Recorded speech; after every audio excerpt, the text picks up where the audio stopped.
So thank you so much, Michael, for coming back to speak with us. It really means the world to me. We've had Pleasure.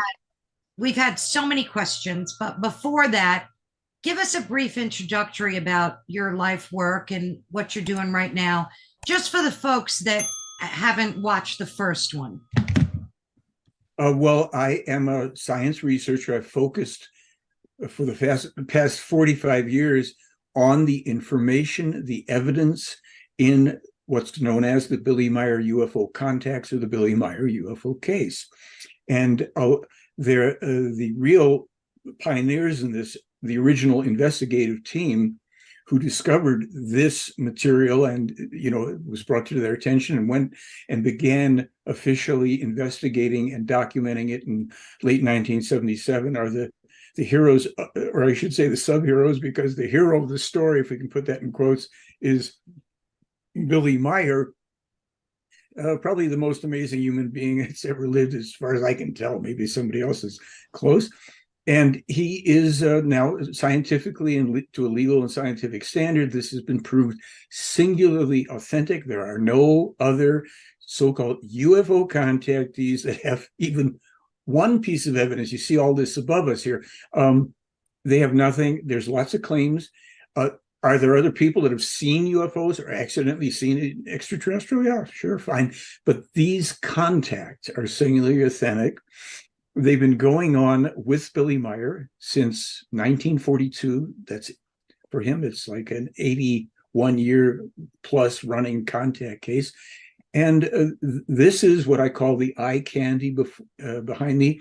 Some of the more than original 1,200 plus UFO photos, films, video that Billy Meier has taken, and all of it in the pre-digital era. For those that don't know, yes, there's photography and filmmaking and video pre-digital, analog. You may never have heard that term in relation to photographs and films, but it's there.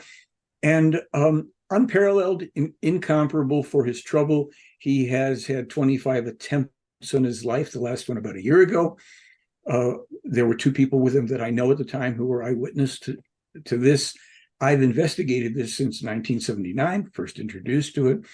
And I've contributed let's say the impetus to proving the prophetic accuracy of, right now we have over 250 specific examples of prophetically accurate scientific, geopolitical, environmental, medical, and economic information, which in and of themselves alone, to a scientific and legal standard, prove space travel, time travel, and that Meier himself is one of those space and time traveling people.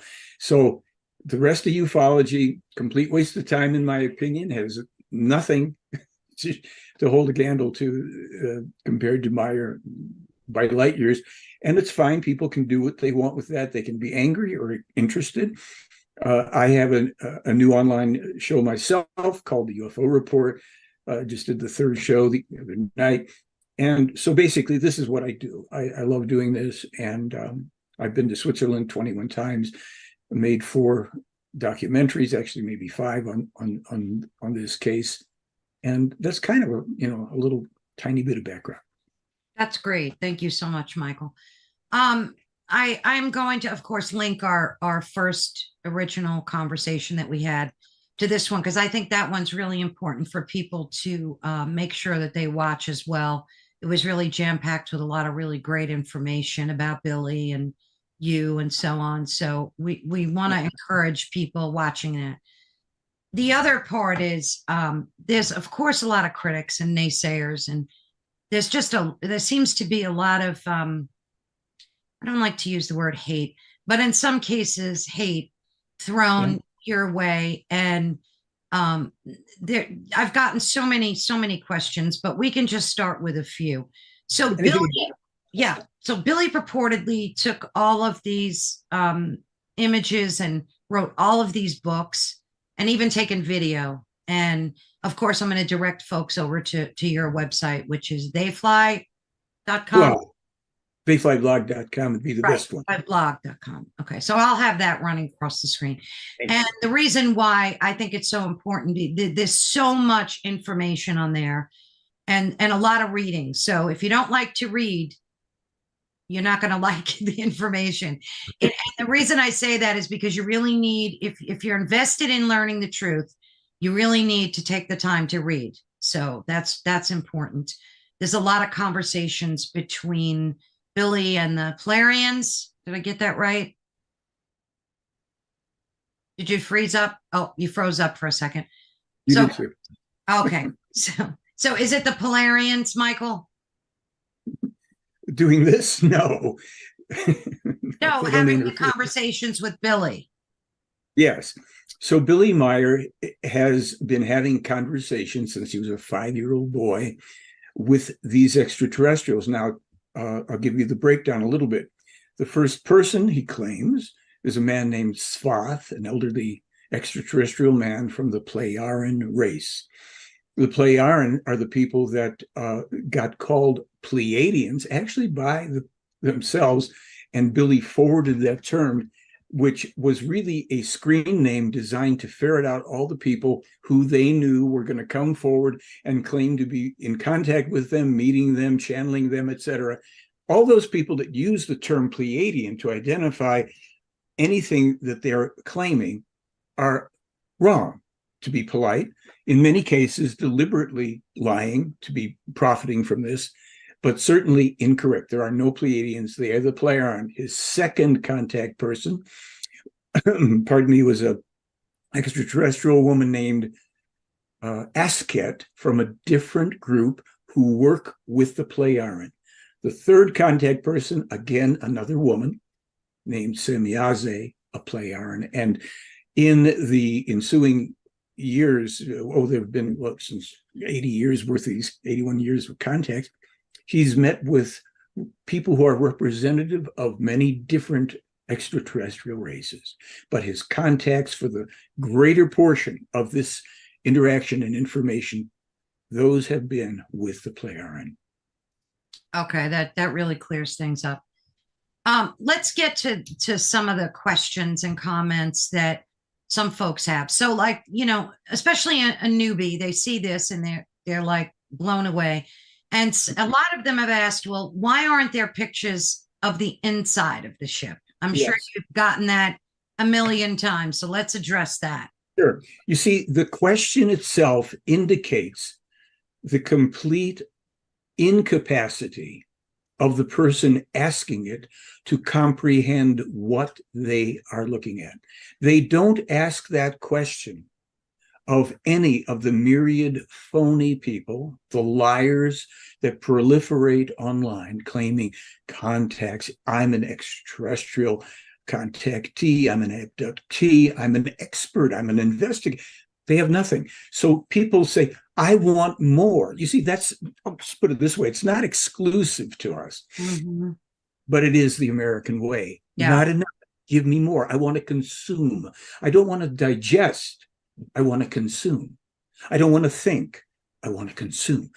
I don't want to understand. I want to demand and consume. So these questions are frankly irrelevant if you, meaning the persons who ask these questions, cannot go ahead and start reasoning your way through this evidence.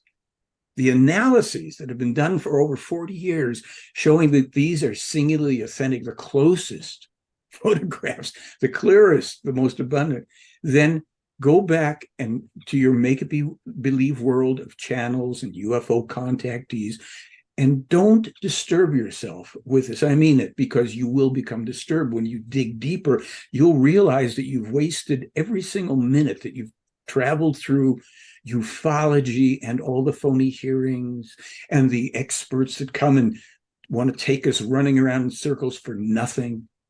Then you'll realize you've wasted your time when you could have learned. And then I did a show about this. This is step one. This is the eye candy. Step two, you get into studying the information. And that is too much for many people because they can't think. Has Billy ever addressed that topic himself through his books or any? Because I notice he doesn't make like videos like you do. You're the spokesperson, correct, for him? Yes, but we have him in films. I've got him speaking. Yeah, documentaries I've seen. Yeah, and interviews that I've done with him. Other people have interviewed him. They've put out videos. Maybe most or a good portion are still in German. But the point is, he doesn't defend it because he says, look, I'm not here to convince people. Here it is. And again, what I just said, who's got evidence? Why are people making demands? Look at on this thing behind me, and probably I might be able to bring up something. I'll show you photographs of a couple of photographs taken from within inside the craft. Of course, the people who can't think, you've got UFO over my screen left, my right shoulder, a UFO behind my head. From inside, another one, even clearer, showing the ground below. They're going to say, well, why didn't this and that? Why didn't he do this and that? So what I'll do is I'll also say, well, Billy did something that nobody else has done either. What did he do? Well, he's got this UFO with lights going off, broad daylight. And you don't have to worry about reading this behind here. It's all available for you. But for the people that can't think and that want more, forget about, photos inside the ships because you're all dazzled with sci-fi. So how about this film where behind me, Billy Meier is to screen right, the lower corner down there. He has stepped into the view here because this is a craft hovering in front of a tree a couple hundred yards away from him. Now, in a moment, what he's going to do, he goes back to his video camera. He's going to slowly start to zoom in on this craft so those people who can think and don't bother themselves with idiocy are going to notice that this is still blurry. Why is it blurry? If the skeptics say, well, it's just a model close to the camera. No, if it was close to the camera, he couldn't zoom across and still have somewhat blurriness around that tree and around the UFO. But people can't go, wait a minute, this man in 1981 with one hand, he's doing all this, and he's taken a photo at the same time, several photos at the same time. He steps into the field, the thing there, the video camera's rolling, and he's clicking photographs. Mm. No, they don't go, oh, wow, there's the photograph. See, he did have a very clear, he had a zoom lens on that camera. Okay. Skeptics have said that it was dangling, it was something he made and dangling from a tree through wires and ropes and stuff. So anybody that uses their brain, let's see if I can bring up some kind of a photo right here. I don't know if I had that one captured, but okay, yeah, there it is. So anybody that, first of all, they saw him in that film. They saw him way back. There's a lot of sky. There's a lot of distance. Who's dangling it? From what? Right. And I mean, this is, Carol Ann and dear viewers and audience, if you don't understand how stupid these people are, the mass of humankind, not just in our country where we have an abundance of it, the mass of humankind cannot think their way out of a paper bag opened at both ends. Mm. I'm sorry to have to tell you that. And I don't mind telling you because your future existence may well depend to some degree on how much of this you can comprehend, how much of this you dig into for yourself to determine the authenticity and the genuineness of these incomparable photos and evidence. Because then you'll start digging into the information and realize that the mess of this world, and certainly the mess that America is making of itself and around the world, has long been foretold. We have now gone so far down that road that for many, many things, we cannot come back. You might want to find out what things you can still avoid. Right. I did read the other day a lot about his prophecies, the conversations that he had. Some of them are very scary and very prolific. So the other thing all right, so the naysayers are going to be naysayers. The critics are going to be critics. Who cares? We believe, and I guess for the folks that do, that's all that matters. No, Caroline, I have to just jump in and tell you right there, because that's the one word we don't want people to associate with this material. I don't mind skeptics. I've known I have a thing where I interacted on film with a brilliant man who is a professional skeptic, and he's like, now he's in his, he was late 80s or 90 years old. He's a professor and all, but he was reasonable. He was interested. He was more scientifically minded than all of these people in ufology. That's the whole thing. He was a much better mind than the skeptics. So instead of believing anything, not a damn thing, because that's what's gotten us to this place. And sorry, folks, if we didn't have a couple thousand years of irrational competing religions, all full of beliefs, no evidence, no proof, if we didn't have politics and leaders supposedly pumping out believe this, vote for me stuff, we might have learned to think, we collectively, humankind, and not gotten ourselves in such a deep, deep hole. So don't believe a damn thing. Find out, check, challenge. I answer questions. That's what Carol Ann has gathered today. We may not get to all of them because I want to emphasize a few things, but we won't avoid anything because there's nothing to believe. Figure this out. Right. That makes so much sense. It really does. Last time when we talked about karma, and there were a lot of questions about that. I guess it kind of blew away a lot of people thinking that there's really no such thing as karma, or the way we tend to believe in karma. And let me just read you one comment that was very indicative of a lot of the other comments. So her name is at Rose Adams 2582, and I'll have that on the screen. She states, and this is her quote, "I've often wondered if I was such a horrible person in a previous life. Why else would I be subjected to such horrible treatment from as early as I can remember from the people who raised me?" And there were quite a few statements like that. Like, what could I have possibly done? So let's just talk about his perception of karma and yours. Let's put it this way, as Billy explains things, but I'm going to try and put some pieces together. If there was karma, then that would mean, reincarnation be real. And of course, Meier says it's a fact of life, and we know so little about the facts of it. His brilliant book, there's a new brilliant book on rebirth, death, dying, also explains what reincarnation is. You see, that's in the library, right? I can run a link to that as well. Is that in your book library on your website? It's in our little shop. I don't know if there we go. It's in our bookshop. Come and see it. We've got Meier's books, maybe a sixth of the ones he's written so far. Here's the thing. The universe itself, this thing, the creation, which isn't a deity, it's not a god, it's not a floating being. It's a big thing. We know nothing about the reality that we live in, but it's not punitive. You see, only religions have deities that are going to dip you in hot lead after you die if you don't believe in them. Not that you know whether they exist or not. If you don't believe in, you see, I have to do this because this question is so important.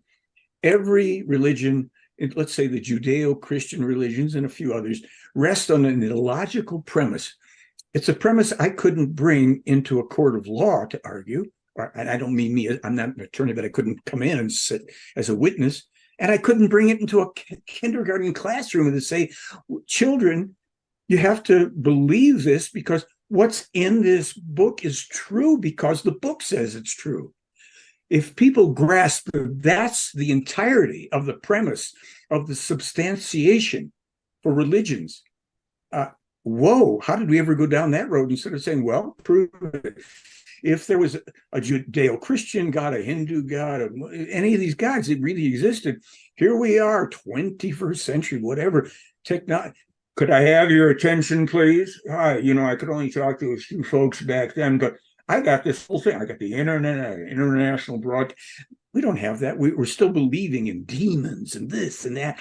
So there's no punitive being that says, you were a bad person and you're going to suffer again.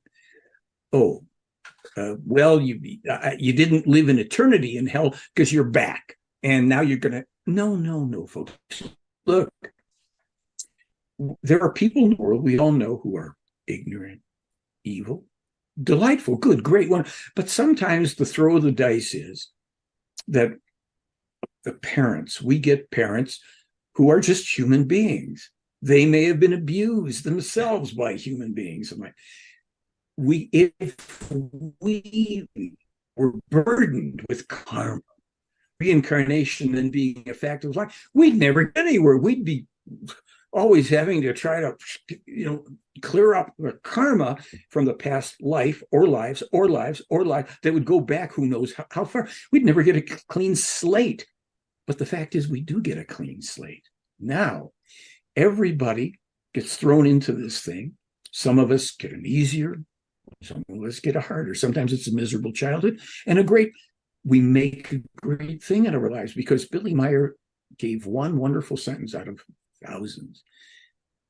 Every human being is the smith of their own destiny. We forge our own destiny. History is full of stories of great people who came from or through the worst possible conditions, brutality, abuse, torment. Children today, the things that are going on that are being done to children today and that have been done to children since time immemorial are horrific, and many will pull through that. And we do not take victimhood upon ourselves. We look at the cards. Oh, like you're in a card game. Oh, how could you deal me these cards? Well, somebody had to get them. Yeah, but why not somebody else did get them, and you're somebody else too, and I'm a somebody else too. So what happens is very different. And I'm not going to try to go into the whole thing that Billy explains so beautifully about reincarnation. There are aspects of things that can remain as challenges, usually in the subconscious in ourselves. We don't choose our parents like that, because we're not yet conscious to choose our parents. There are things that have to do with the spirit form, how it finds the right frequency, the right mother for that birth. These things are not understood by us, because there isn't a religion on the face of the earth that knows what's in this material and what Meier explains. But don't believe my point of view after the study. And I'm still just in kindergarten in terms of the creation and spiritual teaching. But oh my, liberate yourself from victimhood. Say, well, okay, what do I do? How? That's a 3-letter word that I love. How do I do this? How do I get out of that?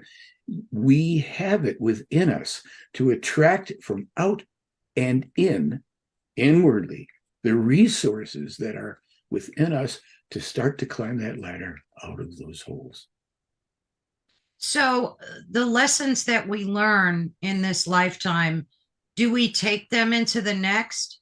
Or is that how it works? Like, in some senses, yes. There are parts of us we know nothing about. For instance, we hear about the soul all the time.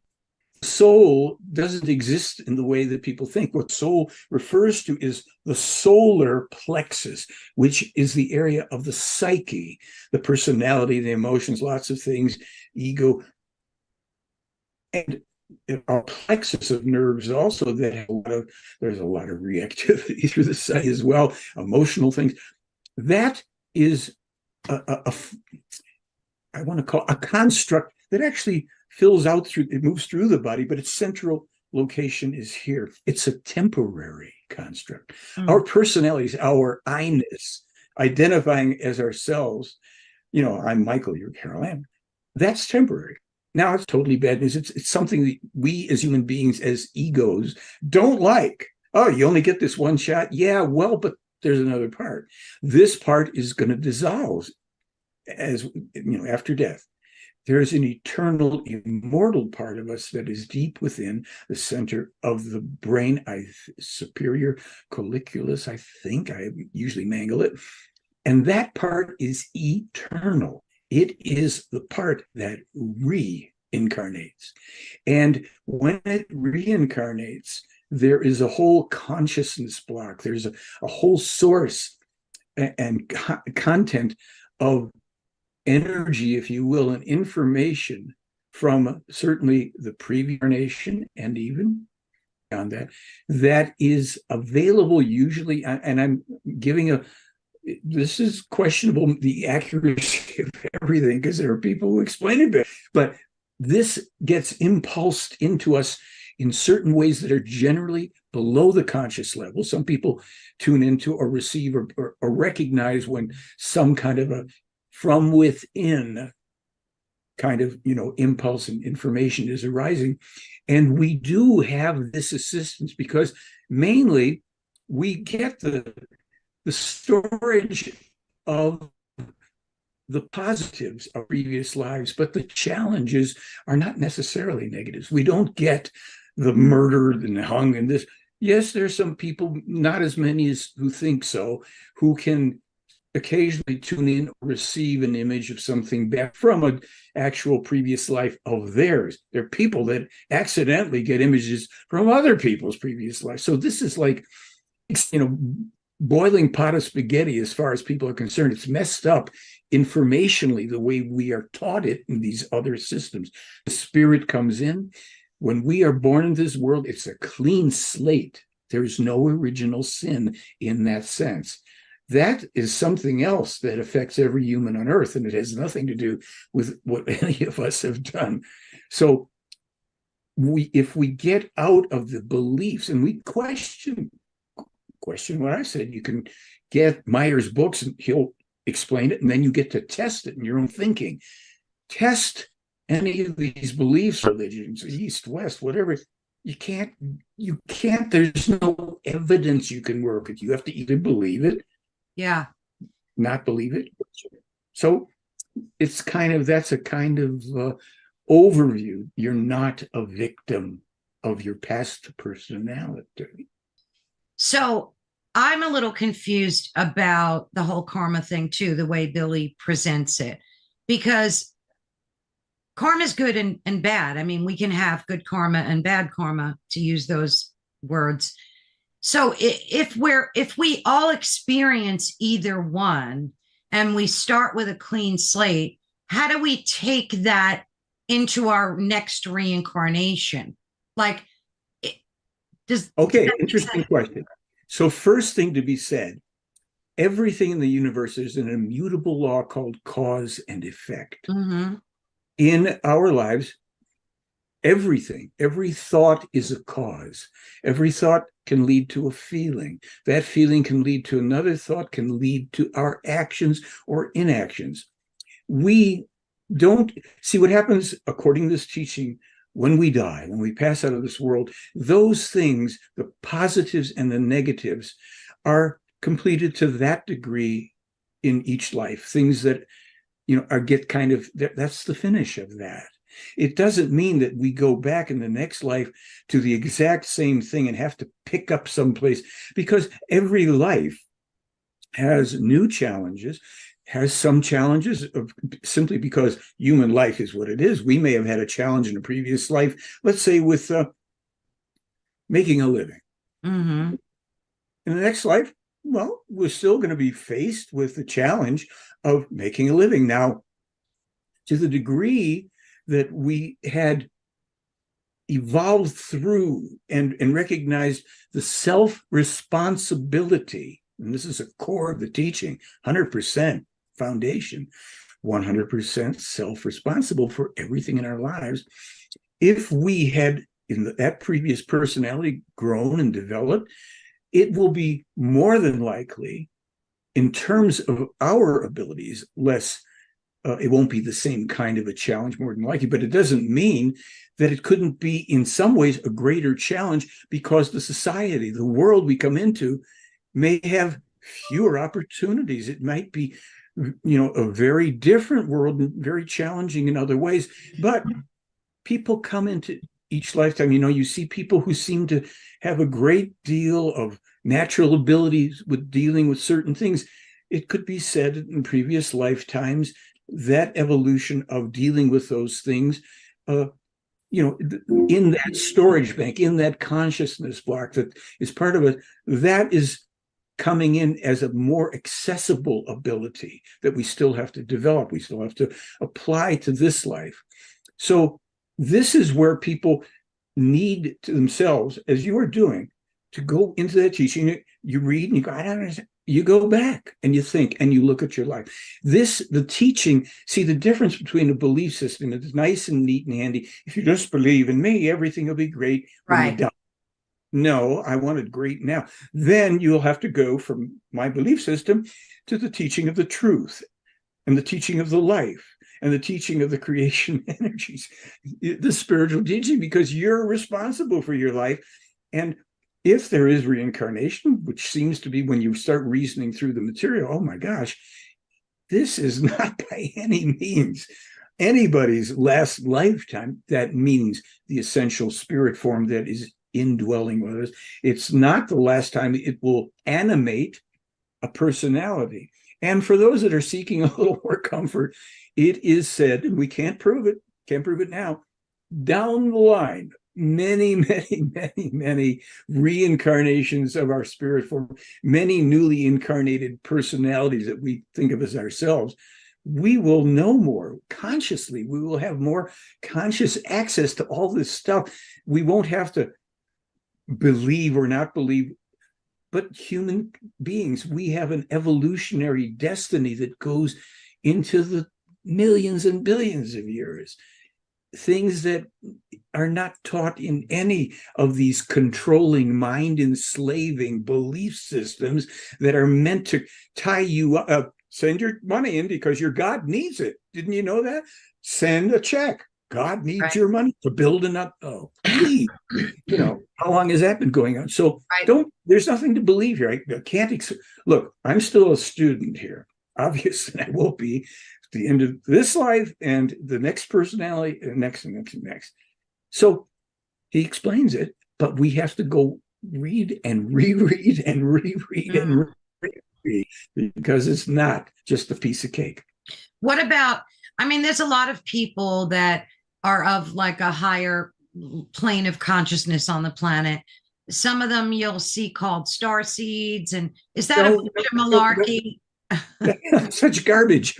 This starseed thing is such a load. And remember, a few years back or decades, whatever, we had indigo children. I'm sure Why?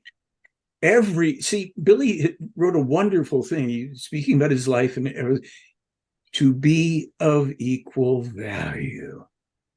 That means every single human being, so let's just deal with this world, is essentially of equal value, not necessarily of equal ability, accomplishment, intelligence, talent, success, all this. Those are factors that are different because there are people who, let's say, evolutionarily wise, the spirit that animates them is not as quote unquote old or experienced as others. But this hierarchical, nonsensical thinking that people, it's like the escapism, this new age nonsense. And I started doing new age comedy in 1986. I was steeped in this crazy stuff going, what the heck is this? So this whole stuff is a crazy combination, among other things, of Christianity, Egyptology, all the things that can be brought together so people can imagine that they're flying around in one way or another. Get your feet back on the earth, people. Ground yourself. Oops, I don't know. I have to hear that. Ground yourself in reality. And if you do that, then you will begin to see your way out of and through all of it. Yeah. So on the internet, there's hundreds of thousands of people claiming to either have starseed children or be starseed themselves. And, I don't know if it's this self-aggrandizing thing that they're doing, but the lie is pervasive. Yes, and it's also based self-aggrandizement with some inferiority complexes with others who think that specialness, they have to raise their kids to be special. And here's the thing that happens, and it happens in every generation. Young children come in, sometimes the word precocious is used. They show a great affinity for something. This can be part of a gift or talent or something, that's within their overall gestalt and their consciousness. And the parents, oh my God, I've got this special. Wait till puberty hits, they could care less about all that stuff, and the hormones are raging, and it's males, females. I'm sorry, there really are two genders. They express themselves in a multiplicity of ways, but whatever. Things go off, and suddenly you got, all these gawky, awkward looking 12, 13, 14 teenagers and people banging into walls, not knowing what they're doing with their life. That's part of it. And it's also part of it because our society is so poorly equipped and intended to educate parents and children and human beings as to what life is. What's a human being? What do you do? No, we're going to funnel you through the miserable, largely public education system, notwithstanding many of the great people that try to work through it, teachers and all. But it's a useless thing that absolutely dumbs people down, does not inspire creativity. I'm speaking in the majority. And certainly from my experiences growing up, I had good ones and bad ones. I went to schools that actually had that type of positive thing. But for the most part, if you look at what the society is now, America is a corporation, wealthiest people, and corporations have been encouraged through certain things to sell out the country, take their real business quite literally elsewhere. And any businesses here now focus on getting drone mentality. Come in, do this thing, don't think for yourself. If you don't do it, you're out of a job and if you look at the things that people are willing to do and have to do, allow themselves to be tagged like, and get that away from me. And also they can wave their hand in front of a gas pump or a Jeff Bezos scanner that he's going to replace all his, actual employees with who work as checkout people.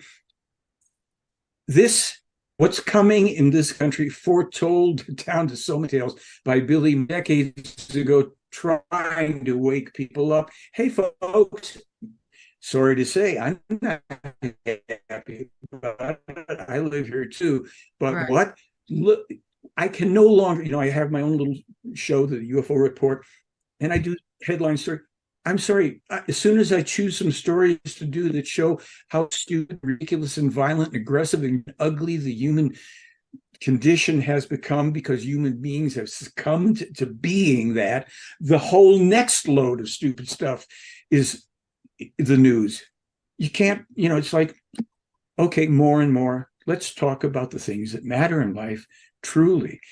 Most people here don't in our world today, they have no reference points for the history. Right. And I'm not a great historian. Billy Meier is. He's seen it, literally. Does Billy believe in the higher... Try to get through these things. Does he believe in the higher planes of consciousness? Because you hear a lot of talk about people going from 3D to 5D, consciousness. Like, what is up with that? It's all over the internet. Yes. Well, Billy Meier doesn't believe in any of these things because he knows from his own experiences in his life and as previous personalities that he does have access to, one of those rare people, that, as he said, the meaning of life is the evolution of consciousness. This garbage, 4D, 5D. I know a guy, nice guy in LA, 5D conferences. He's been doing these for years. Yeah. This man, if only we had the money my friend David has spent on these gobbledygook nonsense light being folks, light beingness is a real thing that is going to happen for every one of the spirit forms, let's just say on Earth. We're talking tens of millions of years from now, tops. I could even be slightly high or slightly low on that. It could be way up because this is more mind rot, absolute mind rot. We're this crap. And I know these people because back, as I said, 1986, that's when this new age nonsense was starting to proliferate. So I wrote a song. You got affirmations, you practice patience, You visualize and you check a little thief. The belief still says, I can't. So you blame reality, cause duality's always got something up its sleeve. Well, the joke's on you. Your karma too. Better take your karma and leave. New Age blues. Someone dropped your crystal. New Age blues. Better get a metaphysical. New Age blues, New Age blues. I don't want to hear about your energy. And it goes on. And I wrote a whole bunch. I was doing this stuff for years. New Age songs, channeling, health, UFOs, you name it. Because it was so ridiculous and so ripe for satire that, this to this day, people are still indulging. You've got these people. We are Pleiadian contactees. Oh my God! Michael, fifth dimensional it's reality. worse. It's worse Bad now. sci-fi. It's worse now than ever with this 5D consciousness stuff. And all this stuff is encouraged and supported either tacitly or otherwise by intelligence services, because they know that people have become en masse now so hopelessly stupid that if you just keep feeding them diversion and entertainment and pointless government committees on one hand, whistleblowers who've seen stuff, they don't know what the hell it is, and New Age people and paranormal people, they will just continue to chase their tails and lights in the sky. And so these people in intelligence, they're not stupid. They may be a bit evil, as we would look at dark side. They're not stupid. These are people who know how elements of the spiritual teaching work. They don't know how it works, and they don't care to know about the good stuff. They know about the power and success element. See, Billy's stuff isn't about sit around and just meditate. It's about how you truly come to think and succeed, accomplish what you want. Not through endless trainings and running around. Awaken the giant within, my friend Tony. I know the guy. I knew when he was starting out, and I came. He invited me to come to his firewalk experiences to sing my song, I'll Be My Own Hero. So I've been around the block, and many other people have too. This is just, horrific. But any questions you want, that you're going to get my opinions, and that's worth as much or as little as anybody else. I appreciate that. We're probably not going to get to all the questions today, Michael, so we might have to do another one of these because okay. If that's okay with you. I love it. I do want to touch upon something that kind of got my goat. When I discovered the Georgia Guidestones, they just infuriated me from the get-go. I don't know what it was, but it was something about them and the messages that just, and not all the commandments, as in quotes, but some of them. And then when I was reading Meier's work the other day, I kind of, had to read it 2 times because he did also validate one of I think it was the first commandment on the Georgia Guidestone about reducing the world's population to 500 million, is it? Yeah, 500 million. And he was talking about us being overpopulated and dangers of that. And I definitely wanted to get your perceptions and his on that whole thing. Okay, here's how it goes. This is a real hot button. As soon as you speak about overpopulation, then people think you want to kill people. Right. No. Right. Here's the analogy I have used to try to make it understandable to people. Let's pretend this is an aquarium and it's full of water. Aquariums are finite things. And you take this aquarium and with the water that's in it, the space, and you keep adding things. You put in little plants and you put in more fish and you put in more fish and you feed them and you get them to keep breeding. Folks, you do that even with a terrarium, little garden things, little plants and everything. It kills itself off. And that is precisely what humankind is doing. Now, where did we get the ideas that we should just keep on breeding? Well, folks, go forth and multiply, said the guy who masqueraded as the god of the universe eons ago. Yeah, all these gods were human beings, far advanced space travelers. Yes, extraterrestrials helped to screw the world up, but we got to fix it for ourselves. Well, wait a minute. Well, let's back up here. What's wrong with that thing about the overpower? Well, folks, here's the thing. The people that meet with, with Billy Meier, let's show one of their nice shiny ships again as talk about it.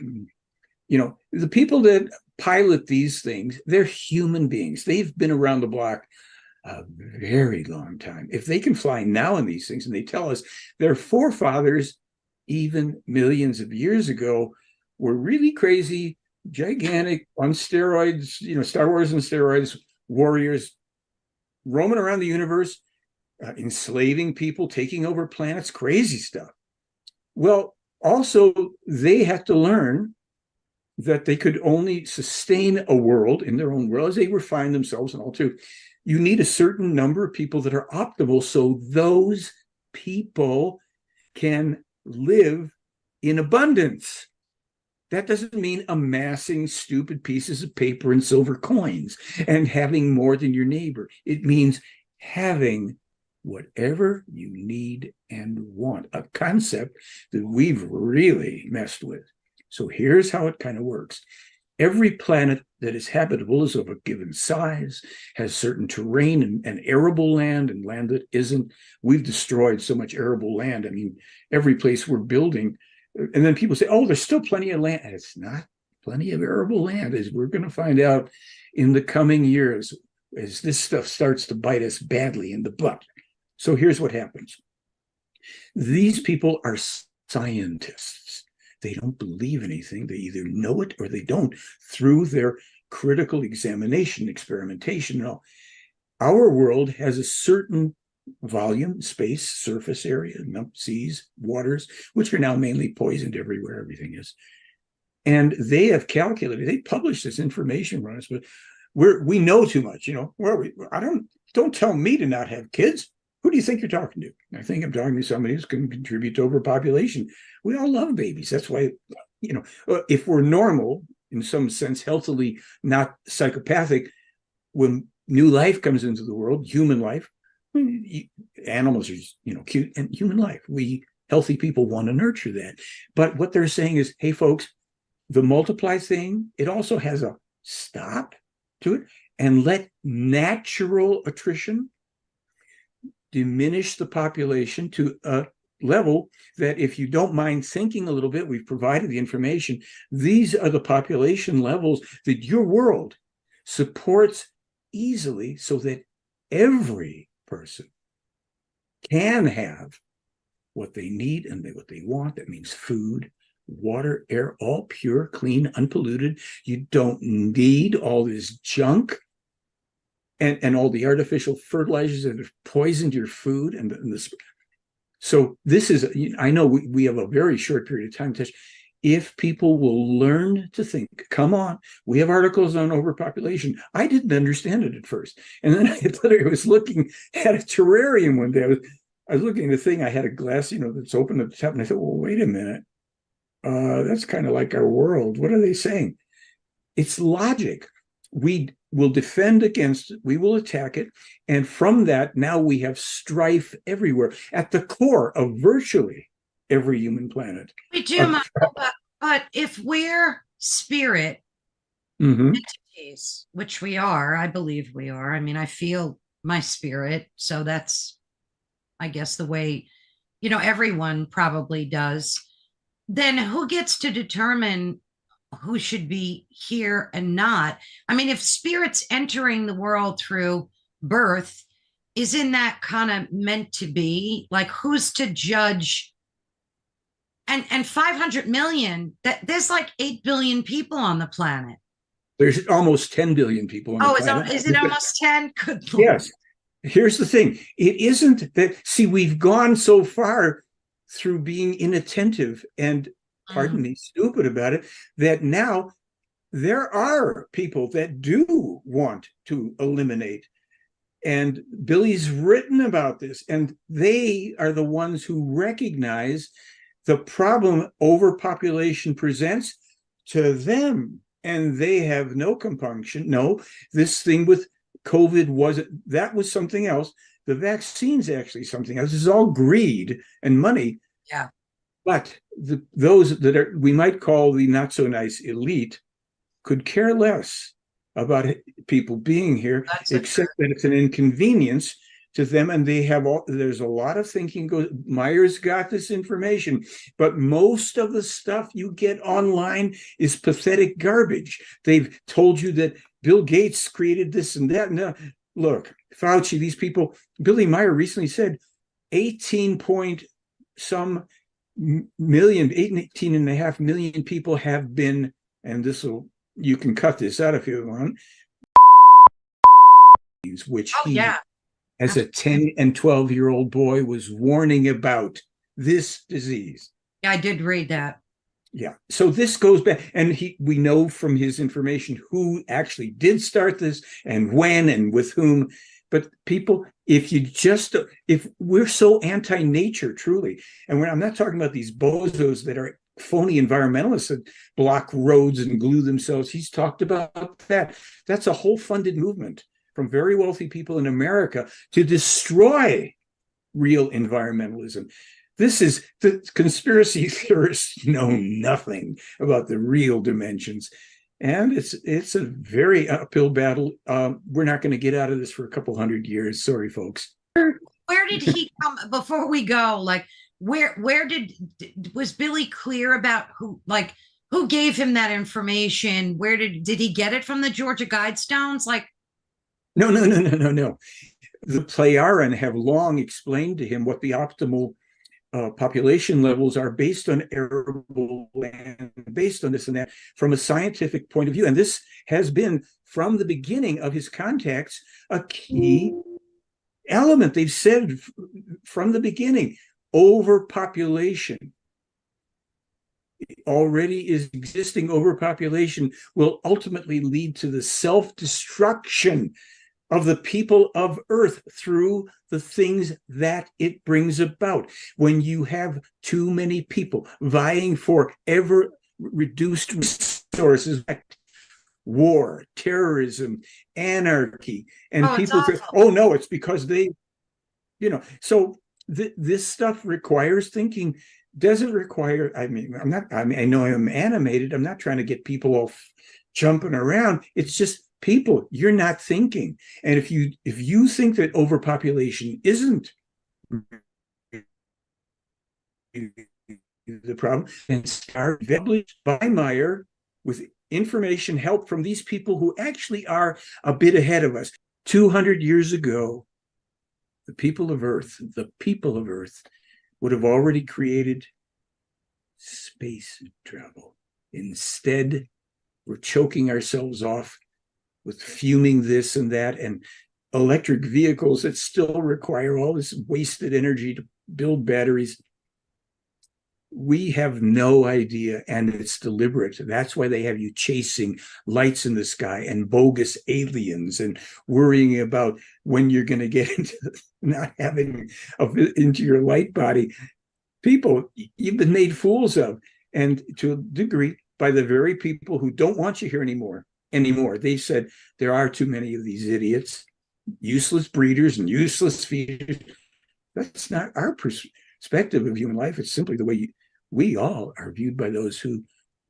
Yeah, I have a lot more questions about that, but before we go, for now, how do the Playarans deal with overpopulation? I mean, you said these people are human, right? Of course. So here's a simple understanding. First of all, they're very long-lived, just to throw it in much longer than we would have those lifespans if we didn't, there's a few things that we can do to regain long lifespans. What they do is they recognize that they are a people. And they have different races in their planets too, by the way.